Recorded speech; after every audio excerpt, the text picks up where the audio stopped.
साथियों, आप सभी का इस प्लेटफॉर्म पर स्वागत है।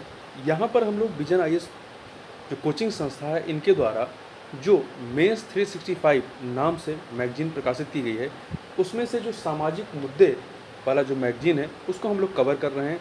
और इसके तहत हम लोग पहला जो टॉपिक था महिलाओं संबंधित, उसको हम लोग कवर कर चुके हैं। और इस वीडियो में हम लोग बच्चों से संबंधित जो भी आर्टिकल हैं, इनको यहाँ पर हम लोग देखेंगे। तो ये जो पूरे आर्टिकल हैं, ये आपके मुख्यतः जो मेंस की एग्ज़ाम होना है, यूपीएससी और यूपीपीएससी दोनों, इनके लिए काफ़ी महत्वपूर्ण है। इसके साथ ही साथ इसके जो फैक्ट हैं, वो आपके आगामी जो प्रारंभिक परीक्षाएं होंगी, उन सभी के लिए भी ये काफ़ी महत्वपूर्ण है, वो किसी भी स्टेट का क्यों नहीं हो। तो चलिए प्रारंभ करते हैं। बच्चों से संबंधित जो पहला मुद्दा है, वो बाल अधिकार का है, चाइल्ड राइट। तो सबसे पहले समझते हैं कि बाल अधिकार के बारे में जो विभिन्न फैक्ट हैं, वो क्या क्या हैं। तो देखिए, सबसे पहले प्रश्न होता है कि बालक किसे कहते हैं। तो बाल अधिकारों पर संयुक्त राष्ट्र अभिसमय, ये नाम याद रखिएगा, बाल अधिकारों पर संयुक्त राष्ट्र अभिसमय यूएनसीआरसी के अनुसार 18 वर्ष से कम आयु के प्रत्येक व्यक्ति को बालक के रूप में परिभाषित किया जाता है। वहीं यदि भारत में बात करें तो एक बालक की परिभाषा विभिन्न कानूनों में भिन्न भिन्न है। जैसे कि किशोर न्याय अधिनियम में 18 वर्ष से कम के व्यक्ति को बालक माना जाता है और बाल श्रम अधिनियम में 14 वर्ष से कम के व्यक्ति को बालक माना जाता है। बालक और उनके अधिकारों की बात करें तो अधिकार क्या है, बाल अधिकार क्या है। बाल अधिकार न्यूनतम अधिकार और स्वतंत्रताएं हैं जो 18 वर्ष से कम आयु के सभी व्यक्तियों को प्रदान की जाती हैं। और जो बाल अधिकार हैं, ये व्यापक रूप से 4 कैटेगरियों, 4 श्रेणियों में वर्गीकृत किए गए हैं। पहला क्या है, जीवित रहने का अधिकार। दूसरा है सुरक्षा का अधिकार। तीसरा है भागीदारी का अधिकार और चौथा है विकास का अधिकार। ठीक है, तो 4 चीज़ें याद रखिएगा, जीवित रहने का, सुरक्षा का, भागीदारी का और विकास का। अब प्रश्न उठता है कि भारत में बाल अधिकारों के उल्लंघन से संबंधित विभिन्न पहलू क्या हैं, क्या क्या चीज़ें, क्या मुद्दे हैं। जैसे पहला है शिशु एवं 5 वर्ष से कम आयु के बच्चों की जो है उच्च मृत्यु दर का होना। दूसरा, जल जनित रोगों के प्रति अधिक सुभेद्यता का होना, उच्च सुभेद्यता का होना। तीसरा है गंभीर और अति कुपोषण का। चौथा है शारीरिक एवं मानसिक दुर्व्यवहार के साथ होना। पांचवा है बाल विवाह, बाल श्रम और बाल तस्करी जैसे मुद्दे।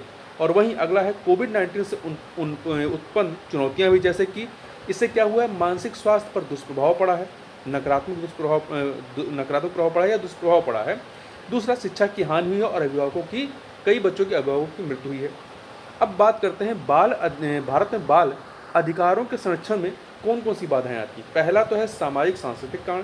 दूसरा है राजनीतिक और प्रणालीगत कारक। तीसरा है आर्थिक कारक और चौथा है अन्य कारक। तो इन 4 कैटेगरी में देखें तो सामाजिक और सांस्कृतिक कारक में क्या है कि समाज की पितृवंशीय और पितृसत्तात्मक जो प्रकृति है वो। इसके अतिरिक्त बाल संरक्षक कानूनों की सामाजिक स्वीकृति का अभाव है और साथ ही बाल हिंसा के मामले या बालकों संबंधी जो मामले होते हैं उनकी रिपोर्टिंग का ना होना। दूसरा, राजनीतिक और प्रणालीगत प्रक्रिया में या कारक में देखें तो इसमें कानूनों का खराब कार्यान्वयन, न्याय में विलंब और बालक की परिभाषा में एक रूपता का ना होना। जैसा कि हम लोगों ने बात की थी ऊपर कि किशोर न्याय अधिनियम में कुछ बताया गया है और बाल श्रम अधिनियम में कुछ बताया गया है। इसके अतिरिक्त आर्थिक कारक तो बेरोजगारी और निर्धनता। अन्य कारकों में जैसे विशिष्ट सुविधा और प्रौद्योगिकी के प्रभाव में बालकों की पहचान का लोप होना है। वहीं बच्चों के अधिकारों की रक्षा और प्रावधान के लिए जो उठाए गए कदम हैं, वो क्या क्या हैं, आप याद रखिएगा। राष्ट्रीय बाल नीति 2013, इसके अतिरिक्त पॉक्सो एक्ट 2012। तीसरा है बाल श्रम से संबंधित आईएलओ कन्वेंशन 138 और 122 का अनुसमर्थन किया गया भारत के द्वारा। चौथा है बाल अधिकारों के संरक्षण के लिए राष्ट्रीय और राज्य आयोगों का गठन किया गया है। और इसके अतिरिक्त जो विभिन्न कानून है, जैसे कि किशोर न्याय संशोधन अधिनियम, बाल श्रम प्रतिषेध और विनियमन अधिनियम संशोधन अधिनियम, बाल विवाह निषेध अधिनियम आदि जैसे जो मौजूदा अधिनियम है उनको और कठोर किया गया है। इसके अतिरिक्त बच्चों के अधिकारों में वृद्धि के लिए जो संवैधानिक प्रावधान है कौन कौन से, जैसे कि अनुच्छेद 21A है, अनुच्छेद 24 है और अनुच्छेद 39E है। वहीं बालकों और उनके अधिकारों की रक्षा के लिए आगे क्या उपाय किए जा सकते हैं, तो उसमें पहला है कि बच्चों के समग्र विकास के लिए उनकी पोषण सुरक्षा को सुनिश्चित करना चाहिए। दूसरा, बच्चों को सशक्त बनाने, उनके लिए अवसर बढ़ाने, असमानता और गरीबी को कम करने हेतु गुणवत्तापूर्ण शिक्षा प्रदान करना चाहिए। इसके अतिरिक्त मानव तस्करी, पॉक्सो एक्ट आज से संबंधित कानूनों को और मजबूत बनाना चाहिए और उन्हें कठोर करना चाहिए। साथ ही सरकार द्वारा नेतृत्वकारी भूमिका और सीएसओ द्वारा सहायक भूमिका का निर्वहन करना चाहिए। साथ ही संसाधन की कमी को दूर करने के लिए निजी क्षेत्र को की भागीदारी को बढ़ावा देना चाहिए और बाल अधिकार और उनकी सुरक्षा के उपायों के बारे में जागरूकता बढ़ाने के लिए प्रभावी व सक्रिय मीडिया का उपयोग करना चाहिए। आगे बात करते हैं। अब दूसरा टॉपिक है बाल श्रम या चाइल्ड लेबर। तो सबसे पहला प्रश्न था कि बाल श्रम होता क्या है। तो आईएलओ के अनुसार बाल श्रम जो है, आईएलओ के अनुसार ये देखें तो देखिए, आईएलओ मतलब इंटरनेशनल लेबर ऑर्गेनाइजेशन। आईएलओ के अनुसार बाल श्रम यह वह कार्य है जो बच्चों को, तीन चीज़ें हैं, तीन चीज़ याद रखिएगा, बच्चों को उनके बचपन, उनकी क्षमता और उनकी गरिमा से वंचित करता है। तो तीन चीज़ों से, बचपन से, क्षमता से और गरिमा से वंचित करता है। साथ ही साथ यह बच्चों के शारीरिक और मानसिक विकास को दुष्प्रभावित करता है या के लिए हानिकारक होता है। बाल श्रम का सबसे खराब स्वरूप क्या है? इसमें सभी प्रकार की गुलामी शामिल है, जैसे कि बच्चों की बिक्री और उनकी तस्करी करना, ऋण के लिए बच्चों को गिरवी रख देना और इसके अतिरिक्त जबरन श्रम कराना इत्यादि। वैश्विक स्तर पर आंकड़ों को देखें तो 160 मिलियन और भारत में 10.1 मिलियन बाल श्रमिक हैं। अब बात करें बाल श्रम के विरुद्ध जो संवैधानिक प्रावधान हैं, उन संवैधानिक प्रावधानों की, तो पहला अनुच्छेद 21A और 45। इसमें कहा गया है कि प्रत्येक बच्चे को 14 वर्ष की आयु पूरी होने तक औपचारिक विद्यालय में पूर्णकालिक प्रारंभिक शिक्षा का अधिकार है। दूसरा अनुच्छेद 23, यह अनुच्छेद मानव तस्करी और जबरन श्रम या बलात् श्रम का निषेध करता है। और वहीं अनुच्छेद 24 जो है वो 14 वर्ष से कम आयु के किसी बालक को किसी कारखाने या खदान में काम करने के लिए नियोजित नहीं किया जाएगा या किसी अन्य परिसंकटमय या जोखिम भरे नियोजन में नहीं लगाया जाएगा, ऐसा कहा गया है। वहीं 39E में यह अनुच्छेद राज्य को यह सुनिश्चित करने का निर्देश देता है कि बच्चों की सुकुमार अवस्था का दुरुपयोग ना हो। ठीक है, तो आप याद रखिएगा संवैधानिक प्रावधानों में अनुच्छेद 21A और 45, अनुच्छेद 23, अनुच्छेद 24 और इसके अतिरिक्त अनुच्छेद 39E है। भारत में बाल श्रम को बढ़ावा देने वाले कारक कौन से हैं? पहला है बाल श्रम पर विश्वसनीय आंकड़ों का अभाव है। हमारे पास जो लेटेस्ट आंकड़े हैं वो जनगणना 2011 के हैं। ठीक है, मतलब एक दशक पुराना आंकड़ा हमारे पास है। इसी प्रकार से वैध कानूनों का दुरुपयोग होता है। कानून बच्चों को कुछ विशिष्ट कार्य करने की इजाज़त देता है जिसका दुरुपयोग किया जाता है। तीसरा, कानून का कमजोर कार्यान्वयन होना, दोष सिद्धि दर बहुत कम है और साथ ही बाल श्रमिक पुनर्वास कल्याण जो कोष है इसका 95% जो राशि है उसका कोई उपयोग ही नहीं हो पाया है। इसके अतिरिक्त गैर कानूनी आर्थिक गतिविधियों का प्रचलन, जैसे कि आप मेघालय में देखें तो मेघालय में रैट होल माइनिंग, मतलब कोयले को निकालने के लिए पत्ती सुरंगें बनाई जाती हैं, उससे निकाला जाता है, तो इसे रैट होल माइनिंग कहते हैं, जिसमें कई बार दुर्घटना होती है और इसमें जो श्रमिक होते हैं वो मारे जाते हैं।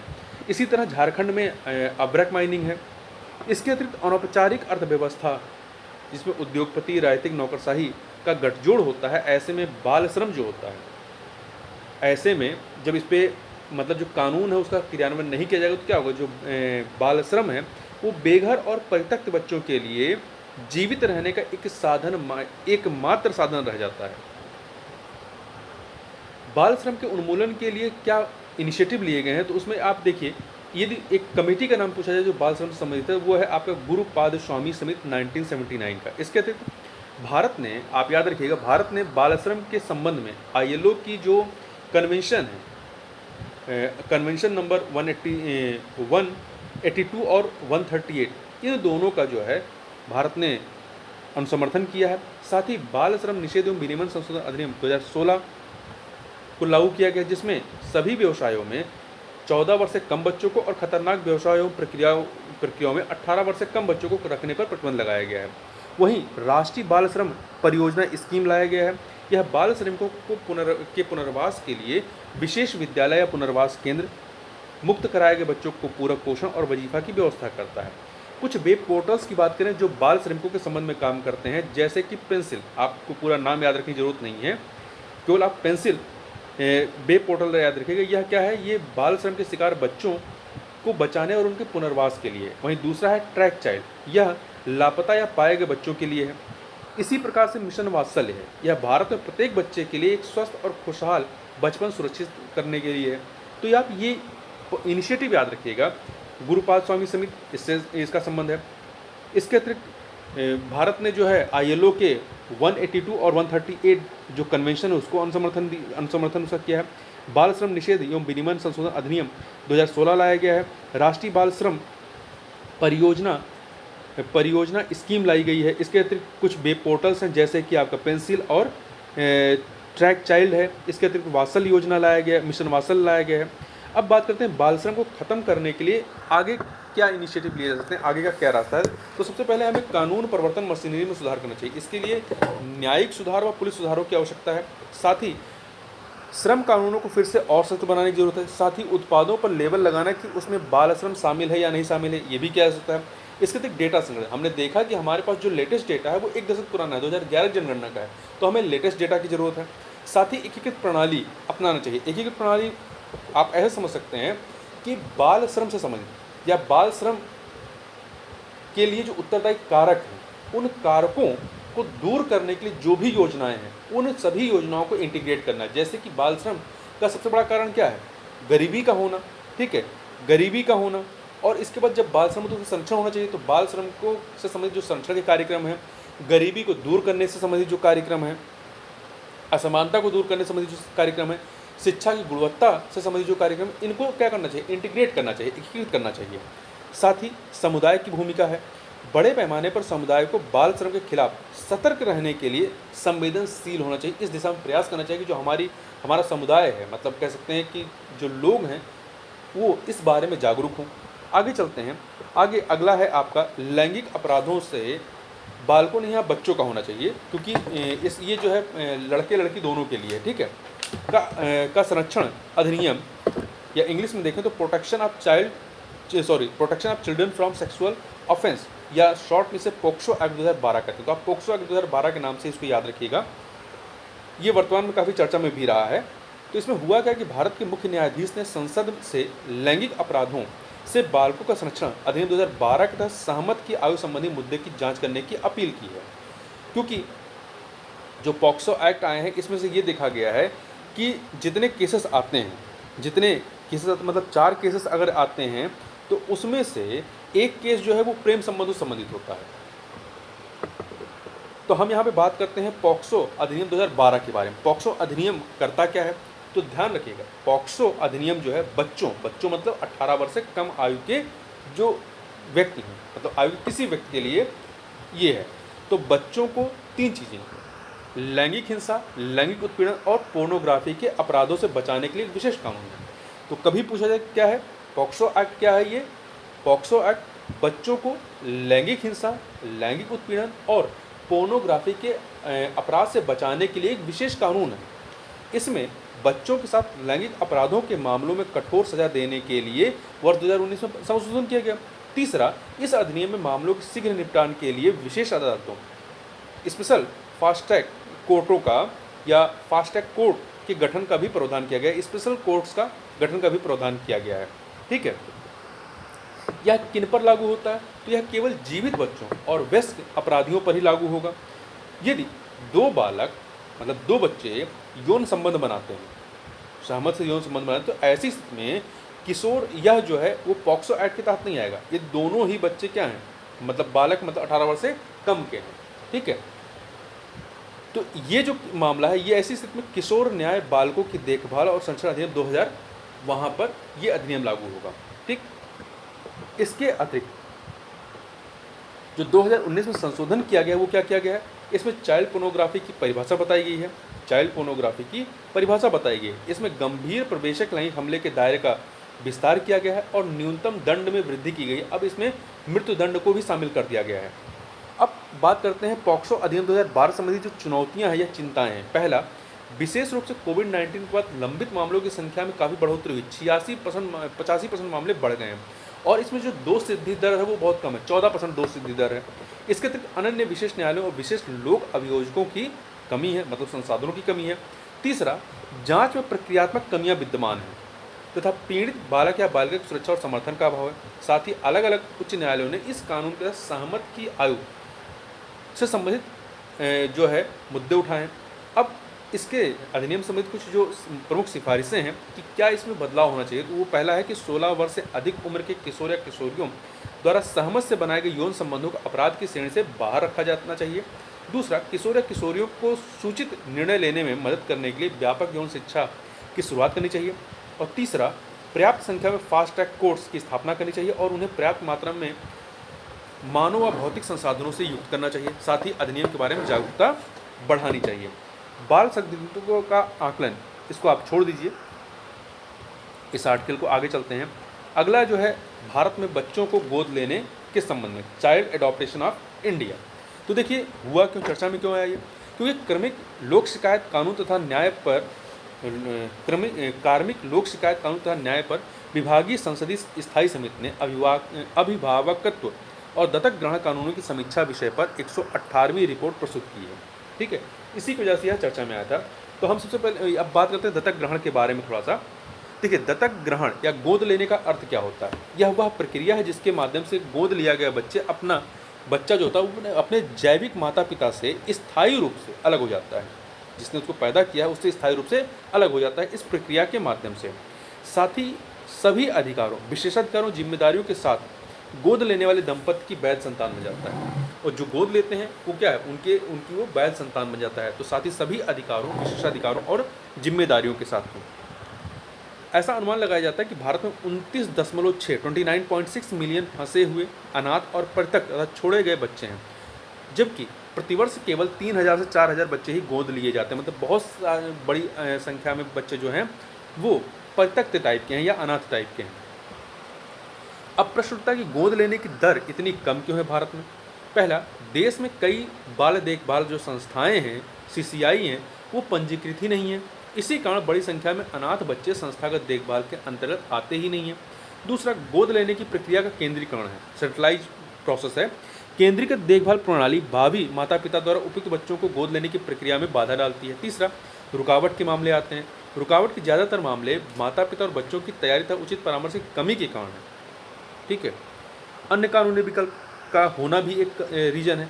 जैसे कि 1956 का जो हिंदू दत्तक और भरण पोषण अधिनियम है, कानून है, ये हिंदुओं को गोद लेने वाली एजेंसी की भागीदारी के बिना निजी तौर पर एक बच्चा गोद लेने या देने की अनुमति देता है। साथ ही गोद लिए हुए बच्चे की स्थिति को स्वीकार करने में एक सामाजिक दुराग्रह विद्यमान है। साथ ही बड़े बच्चों और दिव्यांग बच्चों को गोद लेने के लेकर भी लोगों में आशंकाएं देखी जाती हैं। इसके अतिरिक्त गोद लेने के भेदभावपूर्ण नियम, जैसे वर्तमान नियम समलैंगिक जोड़ों, ट्रांसजेंडर जो ट्रांस जोड़े हैं और एकल पुरुष यदि है उसे एक लड़की को गोद वो नहीं ले सकता है। तो इस प्रकार के क्या हैं, रुकावटें हैं। ये जो है, ये कानूनी से बच्चा गोद लेने की इनको अनुमति नहीं दी गई है। साथ ही कोविड-19 महामारी का प्रभाव है। इसमें क्या है, इसमें घर के लिए यात्राओं पर प्रतिबंध, अस्पतालों में बच्चों की मेडिकल जांच में देरी इत्यादि शामिल नहीं है। ठीक है, अब दत्तक ग्रहण संबंधित कुछ प्रावधान के देखें। देखिए, कानूनी प्रावधान जो है वो उसमें आपका किशोर न्याय अधिनियम आ जाता है, दत्तक ग्रहण नियम 2017 आ जाता है। वहीं संस्थागत क्या है, तो इसमें दो संस्थाएं हैं। एक है केंद्रीय दत्तक ग्रहण संसाधन प्राधिकरण, दूसरा है बाल कल्याण समिति।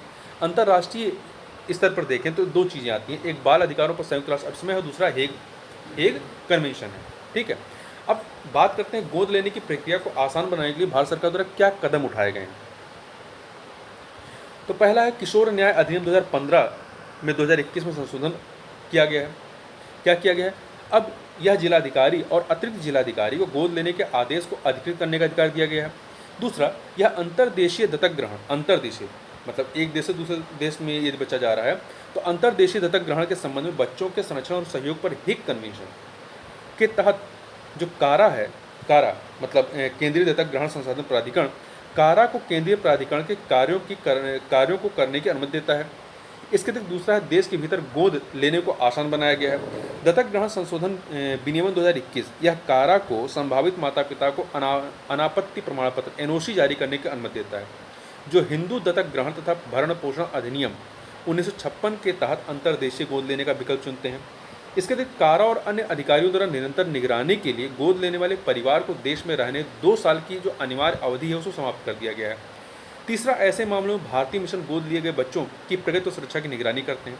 तीसरा, जो अन्य चीज़ें प्रावधान किए गए या कदम है, इसमें है मिशन वात्सल योजना है। मिशन वात्सल इसे कठिन परिस्थितियों के भीतर रहने वाले बच्चों के लिए अपने सभी प्रयासों को एकजुट करने हेतु आरंभ किया गया है, मतलब कि उनका बचपन एक प्रकार से सुखी हो, बेहतर हो, इसके लिए मिशन वात्सल लाया गया है।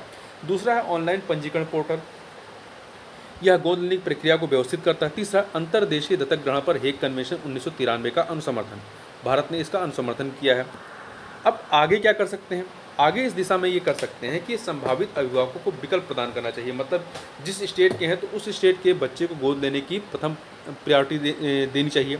दूसरा, भावी माता पिता को इस बात के लिए तैयार करने हेतु परामर्श देना कि उन्हें एक बच्चे, विशेष रूप से एक बड़े बच्चे के साथ रहने में कैसा संतुलन स्थापित करना है, मतलब यदि बड़े बच्चों को गोद लेते हैं। तीसरा, बाल देखभाल केंद्रों का अनिवार्य पंजीकरण कराना चाहिए। लगभग 28% जो हैं बाल देखभाल केंद्र वो बाल कल्याण समितियों में पंजीकृत नहीं है, उन्हें समयबद्ध तरीके से स्वयं पंजीकृत करने के लिए अधिसूचित किया जाना चाहिए। ऐसा नहीं होने पर ऐसे केंद्रों को बंद कर देना चाहिए।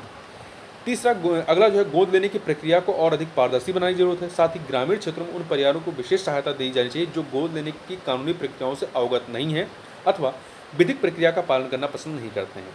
साथ ही देशव्यापी सूचना, शिक्षा और संचार अभियान का प्रसार करना चाहिए। इससे दत्तक ग्रहण से जुड़े पूर्वाग्रह और सामाजिक कलंक को समाप्त करने में सहायता प्राप्त होगी। तो ये सारे आर्टिकल आपके बच्चों से संबंधित थे। इस वीडियो में बस इतना ही, मिलते हैं नेक्स्ट वीडियो में, तब तक के लिए बहुत बहुत धन्यवाद।